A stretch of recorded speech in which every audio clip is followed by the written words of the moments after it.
Jérém, on est que tous les deux Que tous les deux. pour cet épisode du Nakama Cast. Le cœur du podcast. Ouais, Voilà. les Nakama.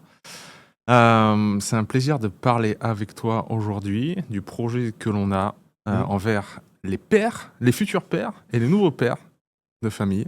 Yes. C'est quelque chose une idée que tu m'avais proposée et qu'on a mûri ensemble vis-à-vis du fait aussi que j'ai été papa il n'y a pas longtemps et que toi, tu es quand même au cœur de ta transmission. Complètement. Vraiment incarner le papa sous les trois aspects qu'on aime, cœur, corps, esprit, tous les deux. C'est quelque chose qu'on on aime promouvoir assez régulièrement. Mais là, on veut vraiment l'incarner, surtout le faire ensemble. Ça donne une richesse bien supplémentaire de le faire avec un frère. On vise 2026 et ça s'adressera à qui? Et c'est quoi ce projet? Est-ce que tu peux déjà nous dire ce qu'on a mis au brouillon pour en informer nos Bien chers sûr, auditeurs? c'est un projet que j'avais depuis longtemps. J'avais commencé un podcast, rappelle-toi, qui s'appelait Papapreneur, Trop bien. à destination des pères entrepreneurs, parce que je pense déjà que un père classique salarié n'est pas un père entrepreneur. Parce que les conséquences sont pas les mêmes. Quand tu es salarié, simplement, tu as différentes protections, tu as un salaire qui tombe, tu as des congés dédiés à la paternité que tu n'as pas quand tu es entrepreneur. Et l'entrepreneur, en plus, a une charge mentale supérieure, je pense, au père classique. Et souvent, est dans la dualité de je veux bosser, mais aussi je veux être avec mon enfant. Et donc, peut tomber un peu dans l'écueil dans lequel je suis tombé, moi, à l'époque. Le fait de penser, alors c'était mon premier fils à l'époque, à mon fils quand je travaillais, et penser à mon boulot quand j'étais avec mon fils. Okay. Donc, t'es jamais réellement présent, du moins, encore une fois, c'est ce que j'ai vécu moi à l'époque, ni dans l'un, ni dans l'autre. Donc, tu gâches au final les deux moments. Et c'est comme ça, effectivement, qu'à l'époque, j'avais créé ce podcast Papapreneur sur ce postulat-là de comment éviter que les futurs papas entrepreneurs tombent dans ce piège-là, qui m'a fait perdre pas mal de temps avec mon fils, qui a vraiment terni la relation à sa naissance. Beaucoup de conflits, de violences de lui envers moi, et non pas l'inverse, heureusement. Ça serait un peu plus dramatique. Et effectivement, je voulais aider les papas à ne pas tomber dans cet écueil-là. C'est un projet que j'avais mené avec un ami à moi, qui s'appelle Quentin Viard, qui a décidé de partir sur l'autre élément. En fait, voilà, naturellement, on s'est splitté sur le projet. On a arrêté de le faire. Et quand j'ai appris effectivement que tu allais devenir papa, quand tu me l'as annoncé au téléphone, naturellement, j'ai pensé à toi pour reprendre le flambeau de ce projet-là et pour voir les choses beaucoup plus grandes, on va dire. Ouais. Nous, on avait un peu la vision classique infoprenariat, on lance un podcast, on crée une communauté et après, on propose des produits payants d'accompagnement, de formation. Et nous, ce qui est ressorti rapidement de l'échange qu'on a eu par rapport à ça, c'est vraiment partir plus sur du physique. Ouais. Non pas, on va dire, supprimer la partie communautaire en ligne plus vidéo, parce que c'est essentiel aujourd'hui. Encore plus quand on est papa, parce que, alors papa, nouveau papa ou futur papa, parce que le temps nous manque. Et se déplacer, mine de rien, c'est quand même quitter la famille. Et je pense vraiment qu'il faut garder les deux. Le côté l'asynchrone, je le fais quand je veux, quand je peux, quand j'ai du temps. Et le côté présentiel pour juste aussi avoir un sas de repos et de prise de hauteur, à la fois pour soi, mais aussi pour nos enfants. Parce que souvent, quand même, en tant que père, c'est un discours que j'ai pu tenir, j'en ai marre de mes enfants. Peut-être que tu l'as pas encore, peut-être que tu l'as déjà eu, c'est possible. Mais aussi, on se place jamais du côté de l'enfant. L'enfant, on a marre de ses parents aussi. Faut dire ce qu'il y a. La vie à la maison, ce sont que des contraintes. C'est tu débarrasses la table, tu m'aides à faire ceci, arrête de faire cela, enlève tes chaussures. Donc il est important, certes, que nos enfants nous manquent, mais que l'on manque également nos enfants. Et ces retraites seraient peut-être le prétexte pour avoir ce manquement. À mon niveau, je pense. Ouais, c'est très bien formulé et encore une fois, tu as un regard de papa qui a de l'avance sur moi. Oui. C'est super intéressant déjà qu'il y ait ces billes-là que tu me donnes. Donc moi, j'aurais peut-être un petit peu d'avance sur les futurs papas. Mais toi, en tout cas, tu as de l'avance sur un papa qui a un bébé qui a même pas 5 mois. Donc j'ai pas encore vu cet aspect-là d'en avoir marre du train-train quotidien et d'avoir besoin d'un sas. Mais c'est super intéressant. Naturellement, on s'est tourné vers le physique aussi parce que l'offre en ligne est sans doute pléthorique, du 100% en ligne en tout cas, et qu'on a besoin de se couper du monde. En ce moment, on a vraiment besoin de se couper des écrans, etc. Mais comme tu l'as très bien dit, il y a aussi des très bons côtés à avoir la disponibilité de regarder une vidéo, de s'informer. Donc, on ne va pas laisser tomber l'outil en ligne pour autant. Mais le but, c'est vraiment d'accompagner en physique sous la forme de plusieurs stages. Durant l'année 2026, on espère. Les futurs papas et les nouveaux papas. On s'est cantonné aux pères de famille, donc pas les mamans. On n'est pas légitime pour ça, même si on en parlera de la maternité vis-à-vis des retours d'expérience de nos compagnes. Mais c'est pas notre posture, évidemment. Non, nous, on va essayer de vous donner le maximum de billes pour ne être intransigeant. C'est-à-dire, nous, ce qu'on est, c'est qu'on vise, on a des idéaux. On a des idéaux dans plein de domaines, intellectuels, physiques, émotionnels. On cherche à s'améliorer dans tous ces domaines-là, avec cette philosophie un peu du stoïcisme, c'est-à-dire à partir du moment où j'arrête d'essayer de m'améliorer, c'est que je régresse. Dans un monde qui pousse au contraire à accumuler des biens qui rendent la vie plus facile. Donc ce qu'on veut, c'est former une nouvelle, entre guillemets, élite. Attention à ce que les termes, évidemment, peuvent faire peur. C'est mais comme ça que ça commence en Allemagne. C'est comme ça que ça a commencé, voilà. Mais véritablement, on veut être exigeant envers vous, envers les nouveaux papas. On veut cette exigence-là parce qu'on l'a pour nous. Et moi, il me semble que c'est la seule voie, en fait, vers l'épanouissement d'un foyer dont on peut garantir la sécurité, l'environnement, la bienveillance, les rapports sains, et puis la communication. Qu'est-ce que tu vois, toi, de fondamental à transmettre déjà pour les futurs papas? Qu'est-ce que tu veux mettre dans cet accompagnement? Pour moi, il y a un vrai retour, je pense, au rôle premier du père. Et ça, c'est un élément qui est important pour moi, qui est décrié malheureusement aujourd'hui. Le côté, en fait, le père est là pour déjà protéger. C'est bête, mais juste être la figure emblématique sur laquelle l'enfant peut déjà se reposer et en qui il peut avoir confiance. Il y a un problème, le père arrive, le père advient. Les enfants sont blessés, le père peut les porter durant, des kilomètres et des kilomètres sans problème, sans broncher. Moi, je le vois très souvent, mes fils, je porte les deux en même temps, sans problème. Pas pendant des heures, évidemment, le poids cumulé est assez grand, mais je peux le faire. Le père aussi, mine de rien, qui incarne qui a cette vertu de la confiance, encore une fois. Je sais que mon père est là. Quoi qu'il se passe, je sais qu'il sera là. Et encore une fois, c'est une personne qui incarne quelque chose. Ce qui m'est venu à l'esprit quand j'ai un peu réfléchi à ce projet-là, c'est que moi, ce qui m'anime, et j'ai réussi à poser des mots dessus, je pense, c'est que je cherche à incarner le héros que mon fils voudra devenir. Alors, je dis pas qu'il doit marcher dans mes pas, il sera sa propre version de héros, ça peu importe, c'est sa vie. Mais en fait, les enfants, il faut comprendre qu'ils se bâtissent forcément en rapport avec le père. Soit en opposition, soit en continuité. Maintenant, à voir effectivement ce que vous voulez pour vous, en fait. Voulez-vous d'un enfant plus tard qui sera en opposition à vous, à vos valeurs, vos dogmes, plus potentiellement en continuité? Et moi, j'espère inspirer la continuité. Sans l'imposer encore une fois, plus en l'inspirant. Et c'est vrai que l'avantage que j'ai par rapport à toi, c'est que mes enfants sont en âge de raison de plus en plus. Notamment le plus grand qui va sur 7 ans. Au moment où on tourne ce podcast, le plus petit, lui, va sur 4 ans. Et j'ai commencé à faire comprendre à Nathan au plus grand, en fait, le pourquoi du comment est-ce qu'à la maison, on est assez exigeant avec sa maman par rapport au sport, par rapport au fait également de bien manger. Ce qui, lui, en fait, lui apparaît comme étant des contraintes, naturellement. Toi, tu as le copain qui carbure au jus d'orange toute la journée. Certes, on a beau dire ce qu'on veut, c'est quand même plus savoureux que de l'eau. Faut dire ce qui est assez sucré, etc. Le corps en redemande. Lui, du coup, peut percevoir ça potentiellement comme étant une frustration, comme étant un élément qui peut le brider, le brimer au quotidien. Sauf qu'on était en été, on y est encore d'ailleurs, en allant à la plage et à la piscine, je fais Nathan, juste prends 2 secondes, regarde les papas autour de toi. Regarde l'état de forme. Regarde ton père. Regarde toi, regarde les autres. Non mais c'est vrai. Ça va très vite. Hein. Maintenant, je te dis pas, juste tire tes conclusions. Voilà, moi, juste, je te montre une réalité qui t'entoure. Maintenant, tire tes conclusions. Et demande-toi si oui ou non, le mode de vie qu'on vous impose avec ta maman, c'est un grand mot imposé, hein, ne vaut pas simplement les résultats qu'il y a derrière. Si quand on va au trampoline park, ton père était comme les autres, constamment sur le téléphone, en train de bouffer des gâteaux, t'en penserais quoi? Ne préfères-tu pas que ton père soit avec toi sur le trampoline, à te balancer en l'air, à jouer à chat? Tire les conclusions que tu veux. Et vraiment, c'est ça que j'aimerais impulser de l'académie. Ce ne sont pas des gens qui sont constamment dans un ton presque provocateur, presque des prédicateurs, toi. Mais plus, ok, j'incarne le message. Et par l'incarnation du message, mes enfants voudront me suivre.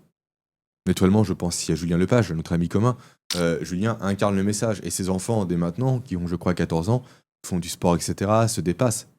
Puis ils ont une maturité et une bienveillance envers tout le monde. Là, quand on se réunissait tous ensemble pour le Nouvel An, c'était génial. Ils étaient là, force de proposition, d'aider les mamies. Ils avaient pris chez Julien ce qu'il voulait prendre parce que Julien n'imposait pas. Il montrait. Et ce que tu dis, c'est très important. On va pas on va faire preuve de cette même exigence pour ce qui est du corps, donc corps, cœur, esprit. Envers tous les participants de cette académie, peu importe comment on l'appelle, au niveau nutrition et exercice physique. Je pense que c'est 2 volets qui sont des passions qu'on partage tous les Et qui deux, sont visibles en plus. ouais, Donc, qu'on essaye d'incarner aussi. d'incarnation, ça joue beaucoup. Voilà. Même si tous les deux on aura des spécialités, je pense que sur ce point-là, on va pouvoir partager tous les deux nos Bien sûr. expériences et nos expertises. Mais la nutrition et le sport, la nutrition et l'exercice physique, sans rentrer dans des spécificités, même si on y reviendra tout à l'heure, ce sera au cœur de ces retraites, de ces stages immersifs. Complètement. Et c'est aussi dans le but de vous rendre autonome. C'est-à-dire, on veut que vous soyez capable, comme nous on l'est, d'expliquer à nos enfants et futurs enfants qu'est-ce que c'est des protéines, qu'est-ce que c'est des lipides, qu'est-ce que c'est des glucides, à quoi ça sert, qu'est-ce que c'est la nourriture transformée, qu'est-ce que c'est la nourriture brute, pourquoi c'est bon de manger ceci et d'éviter cela.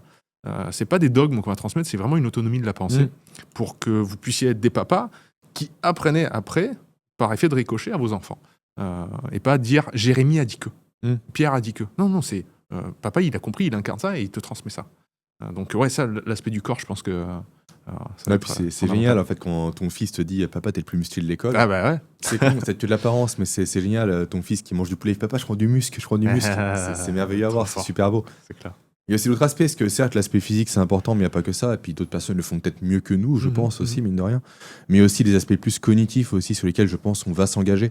Moi je m'évertue à ce que mes enfants aient un vocabulaire qui soit riche. Là actuellement, et on bassine la maman avec ça, on fait la chasse au mot truc. Je veux en fait que vous arrêtez de dire le mot truc, c'est pas un mot précis. Ouais. Et moi, pour moi, c'est un de mes combats du quotidien, et là c'est plus méta, ça me correspond, c'est un des éléments que je porte. Je n'aime pas l'imprécision des choses. Et on vit dans un monde qui est beaucoup trop imprécis. D'ailleurs, le mot méta, tu peux me... C'est un groupe créé par Mark Zuckerberg qui réunit différentes sociétés. Bon, bah ça me suffit alors, pour ne pas l'utiliser. Non mais effectivement, je trouve qu'on manque beaucoup de précision. Et les parents ne sont pas précis. C'est va me chercher un truc dans la cuisine. Alors déjà, le truc c'est quoi? Et la cuisine, c'est où dans la cuisine? La cuisine, elle est grande, elle fait 10 mètres carrés. Ok, c'est dans le placard, c'est lequel? Et en fait, quand on n'est pas précis, on fait reposer le poids de la prise de connaissance sur l'autre personne. Et Quand je c'est trouve un que c'est enfant, de l'irrespect. Et quand c'est un enfant, c'est pas possible. Ouais. Et donc après, on arrive avec des enfants qui eux-mêmes sont imprécis. Et on arrive sur, alors c'est plus mes théories ici que je vais exprimer, sur des enfants en fait qui sont étiquetés comme étant HPI, etc. Non, c'est pas qu'il est HPI, pas HPE. C'est ton enfant en fait n'a pas le vocabulaire émotionnel pour décrire ce qu'il ressent. Et quand on ne sait pas mettre des mots sur des émotions, on ne peut pas les comprendre. Donc on ne peut pas agir dessus. Parce que comme tu le sais très bien, simplement, la vision du monde que l'on a et la compréhension qu'on a est directement corrélée au nombre de mots qu'on a pour décrire ce que l'on voit. Et ça, c'est important aussi, je pense. Incarner aussi, non pas des enfants qui disent wesh wesh, mais des enfants, c'est peut-être péjoratif dit comme ça, peut-être un peu stéréotypé, mais c'est ce que je pense. C'est des enfants qui ont du vocabulaire, en fait, tout simplement, et qui savent, encore une fois, décrire le monde. Tu pourrais aller plus loin, enfin tu pourrais en citer d'autres, hein. Tu pourrais dire genre, utiliser le mot genre partout, style, des tics de langage qu'on trouve de nos jours, là, il y en a eu à toutes les époques. Évidemment. Et donc, à travers le temps, cette vérité que tu viens d'évoquer là, le fait qu'on a besoin plus on a de mots pour expliquer ce qu'on a au fond de nous, plus en fait notre pensée va être riche. Et plus notre prise de distance aussi par rapport à nos actes sera riche, nos réactions. On en revient au stoïcisme, mais entre les émotions et les réactions, il y a tout un champ des possibles qui est ouvert. Bien sûr. Pour moduler tout ça et faire un pas de recul. Je pense justement, et c'est super que tu évoques ça maintenant, que j'aimerais inviter les futurs participants à, comme j'ai fait dans les retraites de l'Hormèse, beaucoup de travail d'introspection et d'écriture. C'est-à-dire forcer.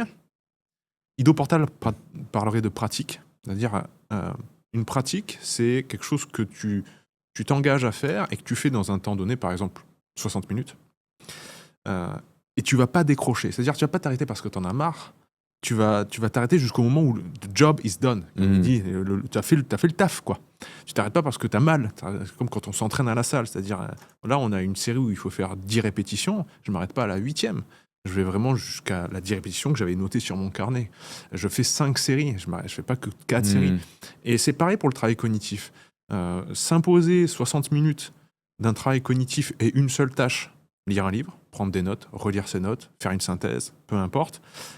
Si on répète ça au quotidien, ne serait-ce que sur une semaine, on va se dire merde, c'est incroyable tout ce que j'ai appris en une semaine parce que j'ai été rigoureux.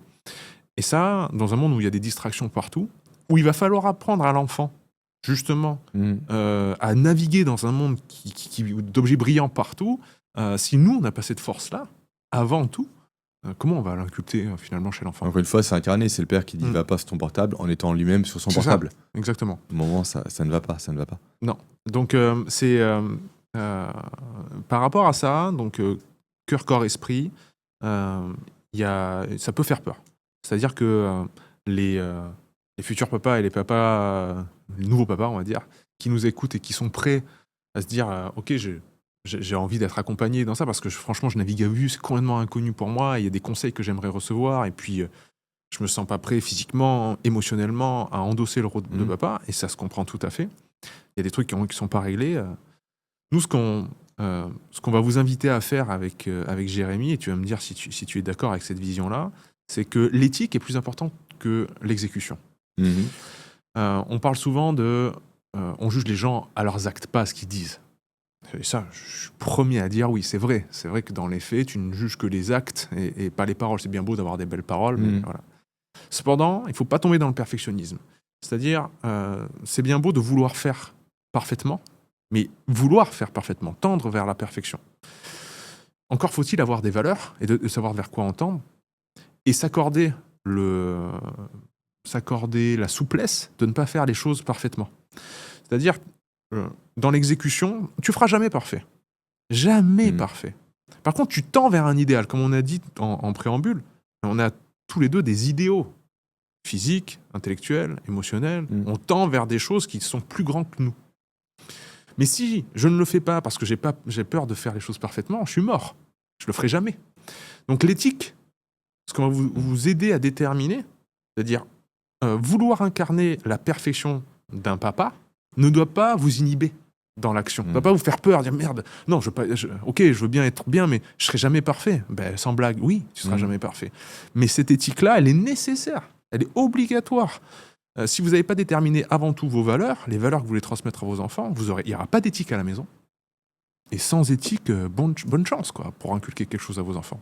Donc l'exécution, c'est clair. Les actes, bien sûr. Mais les actes seront imparfaits. Les valeurs seront parfaites. Et ça doit jamais nous quitter notre esprit. Donc pour moi, j'ai la sensation que de nos jours, on ne sait pas. On avait fait un épisode des Nakama avec David et Steve où on avait fait un tour de table pour savoir quelles sont nos valeurs. Mais j'ai l'impression que même ça, ce petit travail n'est pas fait. Et je pense que c'est l'une des premières choses que je proposerai aux participants, les futurs papas, déterminer les valeurs et dans leur exécution, qu'est-ce qui pêche ? Qu'est-ce qu'on ne fait pas en ce moment ?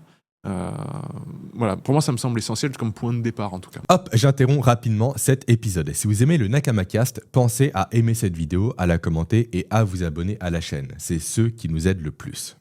Non mais c'est intéressant et ça rejoint un cours que j'ai donné dans l'école de préparateur mental, l'école d'Anthony Lespat que tu connais. Voilà, je vais donner des cours bientôt chez lui. Et donc en fait j'expliquais l'importance, et ça vient de la PNL, de modéliser potentiellement pour les sportifs les personnes qu'ils veulent, on va dire, devenir.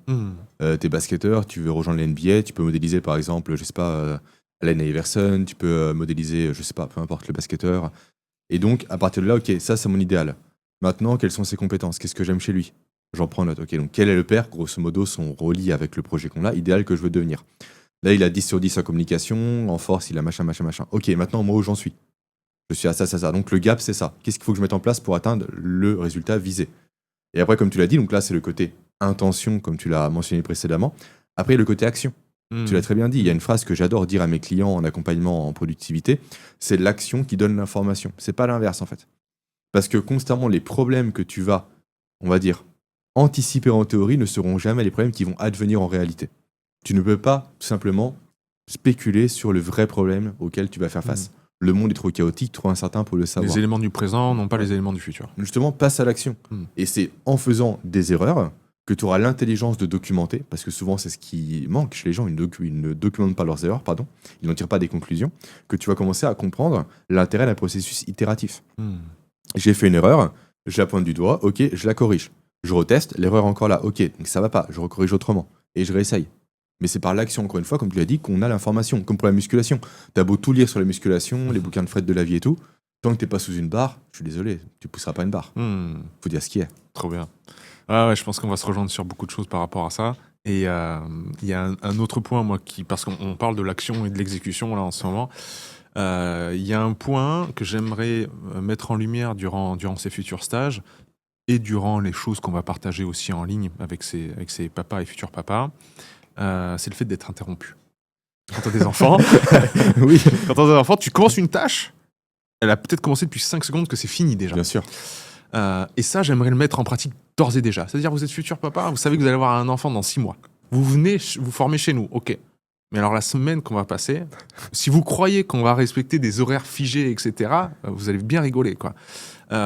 Et donc, on vous proposera des tâches à effectuer qui s'arrêteront sans vous prévenir. Et on passera à autre chose. Et qu'on reprendra juste derrière. Parce qu'il va falloir être très, très, très flexible. Il faut du bruit aussi. Il faut du bruit.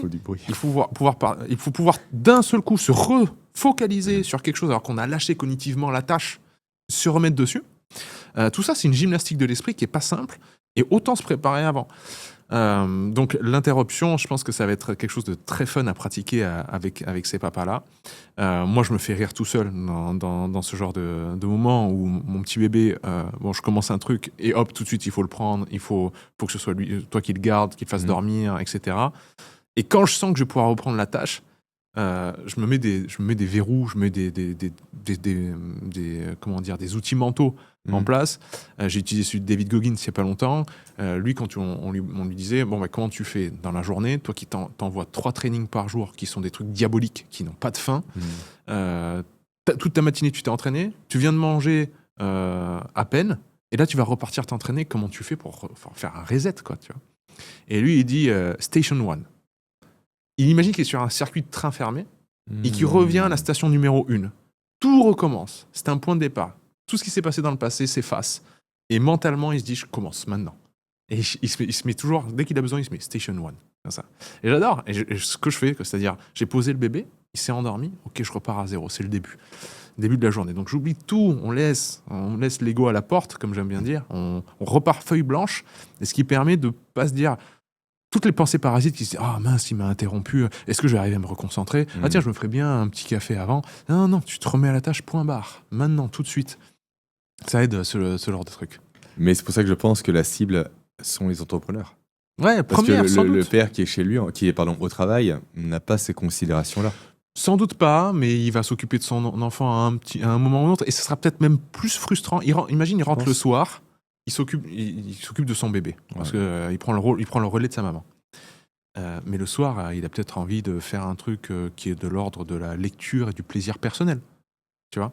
Il commence à le faire parce que le bébé est calme, il se met sur le canapé, le bébé joue, et tout d'un coup, ça s'arrête. Bon, mais il y a aussi un truc qui est interrompu. Oui, une frustration. Il y a une frustration. Et la frustration est peut-être grande parce que toute la journée, il était au boulot, il n'a pas pu le faire, ce petit truc qui lui fait plaisir. Tu vois ? Donc, il sera peut-être aussi interrompu. Peut-être, c'est possible. Donc, c'est clair que notre corps, ce qu'on incarne, c'est l'entrepreneuriat, toi et moi. Donc, on va attirer des entrepreneurs. Valeurs qu'on a, bien sûr. Donc, c'est la liberté, c'est la prise de risque aussi, c'est tout ça. Donc, je pense qu'on attirera naturellement des entrepreneurs. Mais je pense que d'autres pères de famille pourront venir nous voir et qu'on sera aussi pertinent. Et cette interruption, ça me fait aussi penser, évidemment, à l'interruption de la nuit.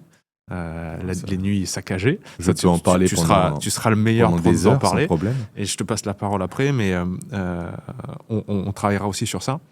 Travailler sous fatigue. On va vous réveiller la nuit. Bah évidemment. Sinon c'est pas une préparation à être papa si on ne vous fait pas ça. Et à ce propos, j'écoutais un podcast de Alec Bénis ou Blénis. Blénis, ça te parle pas ? Non. Un athlète hybride, comme on dit de nos jours. Mais lui, c'est vraiment le haut du panier, c'est-à-dire capable de tout faire, quoi. Il a le record du monde de Murph. Tu vois, l'entraînement Murph en CrossFit. C'est un monstre. Monstrueux.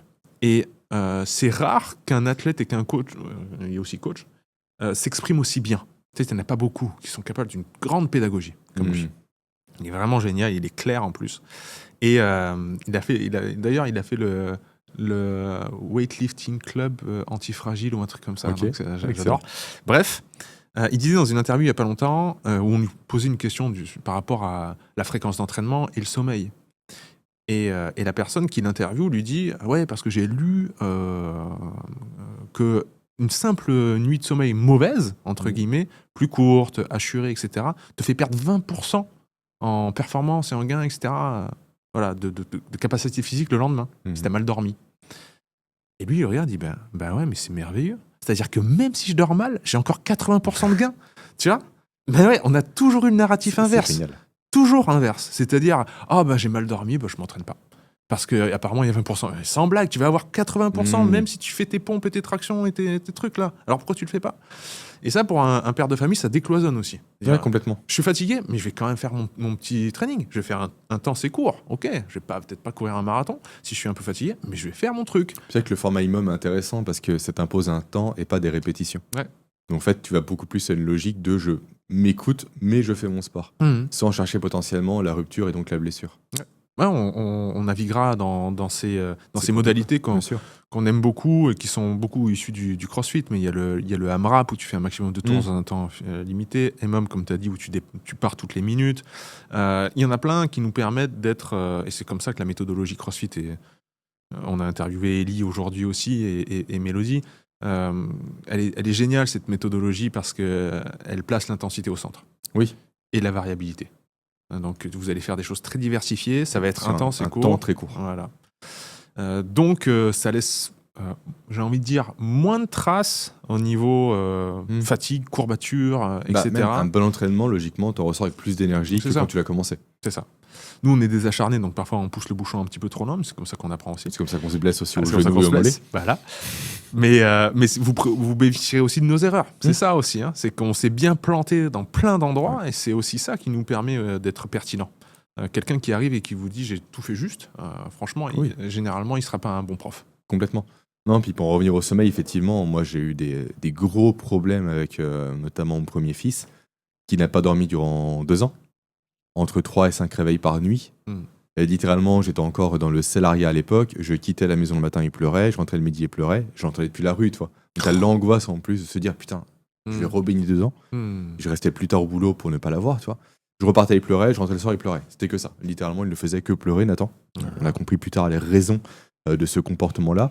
Après, Raphaël est né et il a eu des régurgitations. Donc, on devait dormir assis avec lui.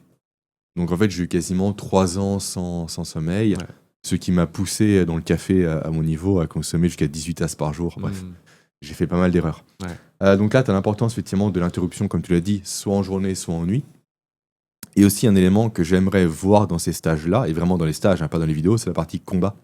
C'est terrible à dire, pas contre les enfants évidemment, mais pour moi un père, c'est dans son devoir de savoir se battre.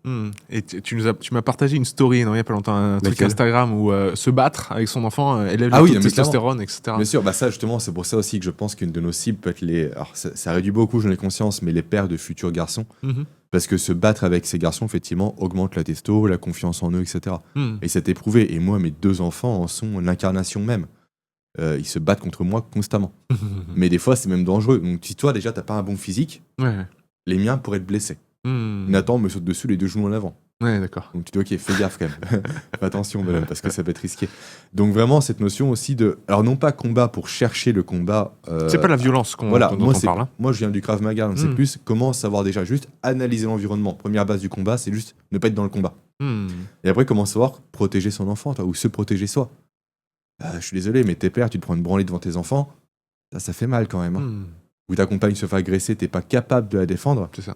C'est compliqué aussi. Ou tes enfants sont emmerdés, tu peux rien faire, c'est compliqué aussi. Mais je pense qu'on devrait tous savoir en tant qu'homme au moins se défendre. Au moins se défendre, bien sûr. Voilà. Non, c'est la société de la déresponsabilisation. Hein. Oui, c'est l'État qui va être là. Ce qu'on cherche à faire, c'est vous responsabiliser par rapport à votre futur boulot de père. Bien sûr. Je suis désolé, mais je suis sûr que dans le modèle du père que les gens se font, si t'es bien câblé, le mec sait se battre, il est comme musclé, quoi.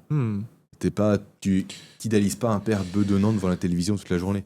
On peut se reposer sur lui, en tout cas, pour le côté physique, pour sa force et sa solidité. Quoi. C'est le rock sur lequel on se repose, bien complètement. sûr. Là, on cherche plus la douceur chez la maman. C'est très stéréotypé, mais le stéréotype vient pas de nulle part. Le stéréotype, tant qu'on n'a pas d'enfant, on s'en rend pas compte. On se dit c'est un stéréotype. Mais quand tu vois le bébé agir par lui-même et l'enfant se comporter naturellement, naturellement, il va faire ça.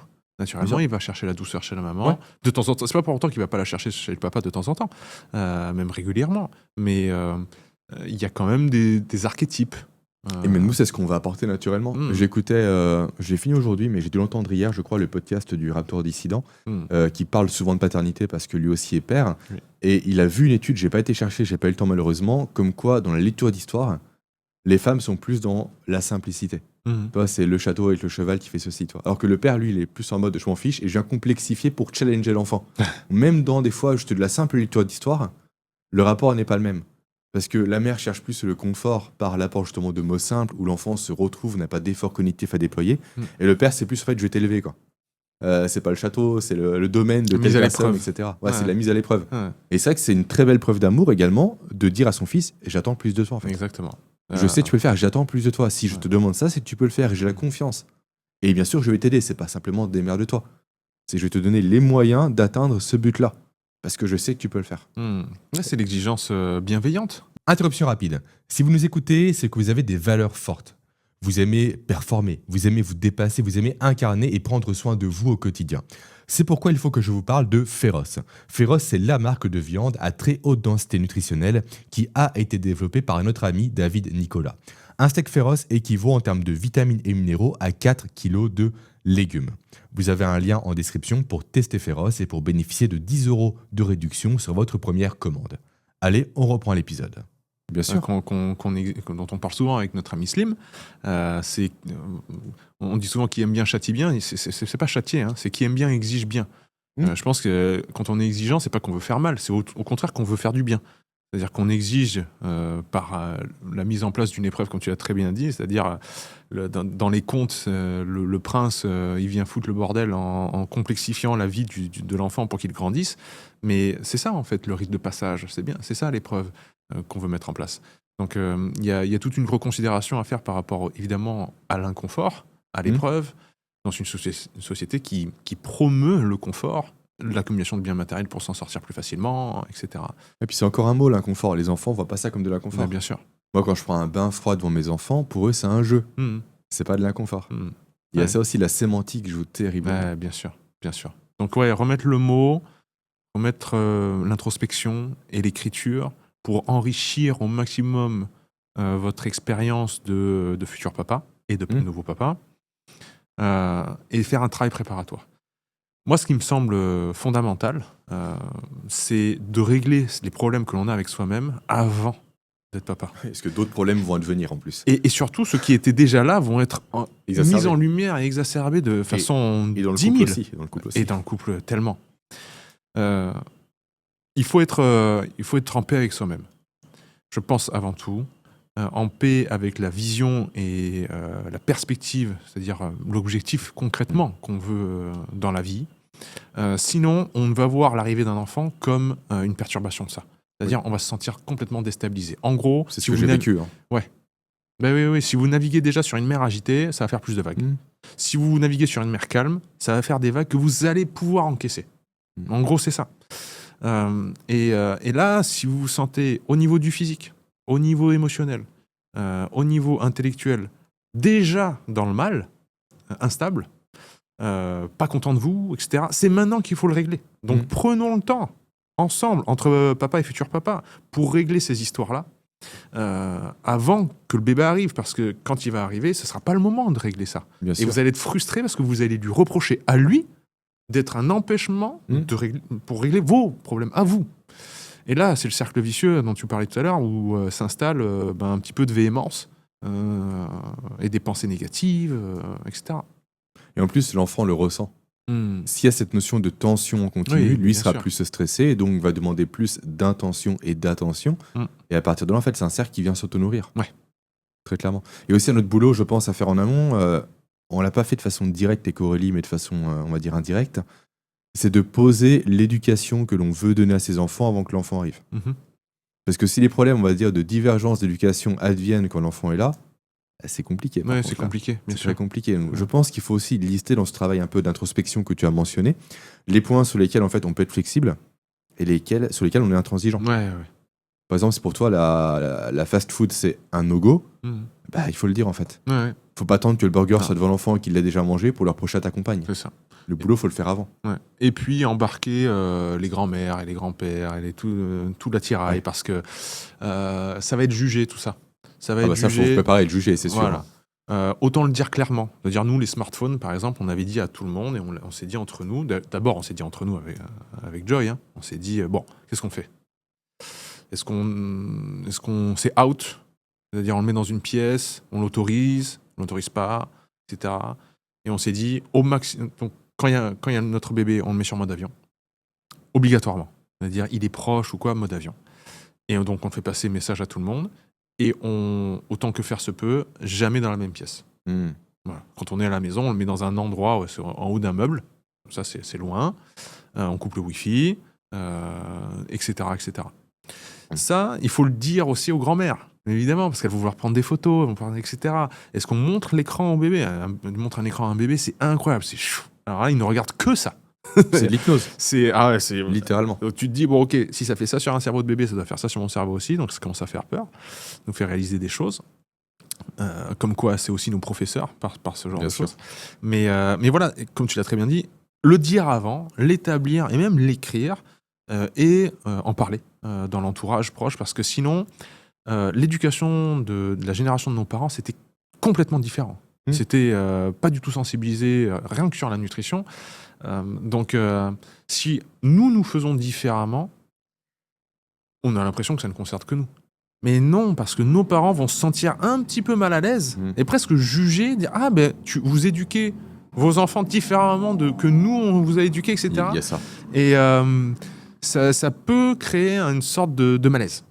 Donc, autant crever l'abcès tout de suite et dire « Écoutez, on a connu une enfance comme ça, nous, pour notre bébé, on fera comme ça, on va essayer et embarquer avec nous dans cette aventure-là. » Je pense que c'est important de le faire aussi avant. Non, il y a beaucoup de choses à faire aussi, prévoir des temps pour sa compagne et pour soi, à la fois séparément et ensemble. On le fait très souvent avec Aurélie.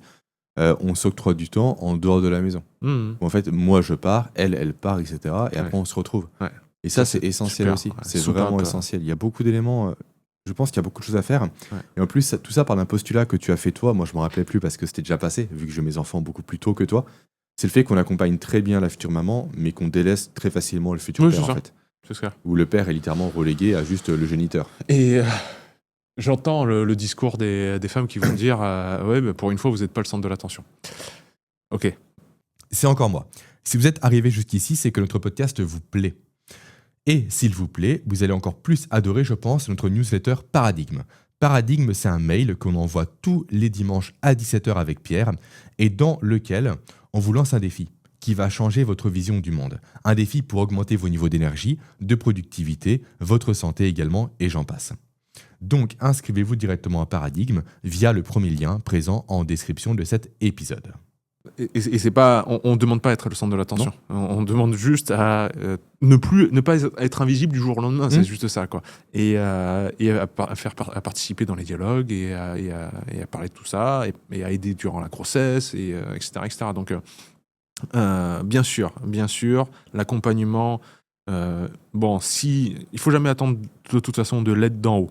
Nous, on vous propose un truc horizontal, c'est-à-dire entre papas. Bien sûr. Vous aider entre papas. Encore une fois, le physique aussi, où on peut se réunir et échanger, parce qu'on a autant à apprendre de vous que vous de nous. Exactement. On va en recevoir énormément aussi de vous.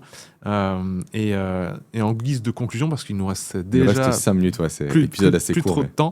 Mais on tenait vraiment à vous parler déjà de ce projet et en commentaire. Vous pouvez déjà nous dire si vous êtes chaud. Vous pouvez déjà nous contacter en message privé sur nos Instagram. Mais en tout cas, on va vous en reparler bientôt de ce projet. On va le documenter en vidéo. Je pense que c'est intéressant d'impliquer les personnes tout le long du process et de la création. Clairement. Et aussi, élément qu'on n'a pas mentionné, je t'ai interrompu et je m'en excuse, on aimerait avoir des invités aussi. Bah, bien sûr. Des personnes qui sont là pour véhiculer des choses. Je pense typiquement à Thomas Fry que tu connais sur la partie sportive. Évidemment aussi à Charles Robin, le précepteur. Frédéric Delavier, c'est peut-être aussi assez drôle d'avoir Fred Delavier. Bien sûr. Fred Delavier sur la partie plus spirituelle, etc. Oui, qui sera des ouvertures d'esprit avec des idées qui peuvent être des piqûres un petit peu, des électrochocs. Ça fait du bien de changer de point de vue. Et autre élément aussi, je pense, juste plus simplement à Jean-Baptiste Bourgeois, nos amis en commun, pour la partie juste santé en fait. Ouais. Comment est-ce qu'on fait un massage cardiaque à un enfant ? Clairement. Non, mais ça, c'est con, en fait, tellement essentiel. C'est pas enseigné, quoi. Ton gamin s'étouffe, qu'est-ce que tu fais ? J'ai souvent pensé. À part être stoïque et savoir rien faire et être figé, peut-être en mode freeze, comment est-ce que tu peux agir ? Parce que si tu laisses ton enfant brûler devant toi, je pense que ta vie va être un peu chamboulée, quoi. Donc juste des choses plus pragmatiques, des fois, qui sont terribles à dire, mais qu'est-ce qu'on fait quand ça se produit ? Ouais, clairement. Non, je voulais simplement conclure sur un truc parce que j'entends beaucoup de discours par rapport au fait d'avoir des enfants. Et dire comment amener un enfant dans ce monde qui est si chaotique déjà et puis qui s'en va vers la fin des des ressources naturelles, et puis la pollution, et puis les guerres, etc. Ouais, puis un enfant, ça crée du CO2. Voilà. C'est pas bien. Et puis, tout ça mêlé avec le fait de... Je suis pas sûr de pouvoir, assumer quelque chose de nouveau. Et aimer, et puis interrompre ma vie d'avant. J'ai pas tout réglé dans ma vie, etc. Mais l'amour, c'est pas un autre pays qui demande de l'énergie, qui demande du temps, qui demande un transport. C'est pas un truc loin dont vous parlez pas la langue, etc. L'amour, c'est automatique. C'est-à-dire, l'enfant, il est là, vous allez l'aimer. L'enfant est là, vous allez continuer tout ce que vous faisiez déjà avant, et mieux encore.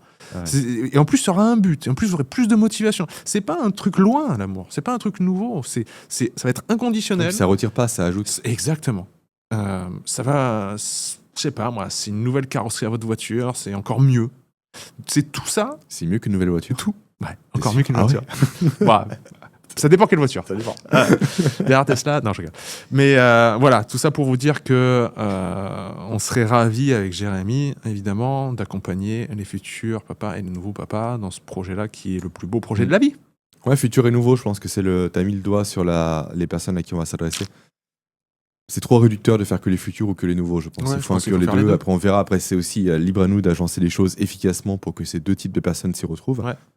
Mais on a déjà pas mal d'idées. Et puis, encore une fois, l'idée, c'est documenter. On est quoi? On est en septembre. Il nous reste quelques mois.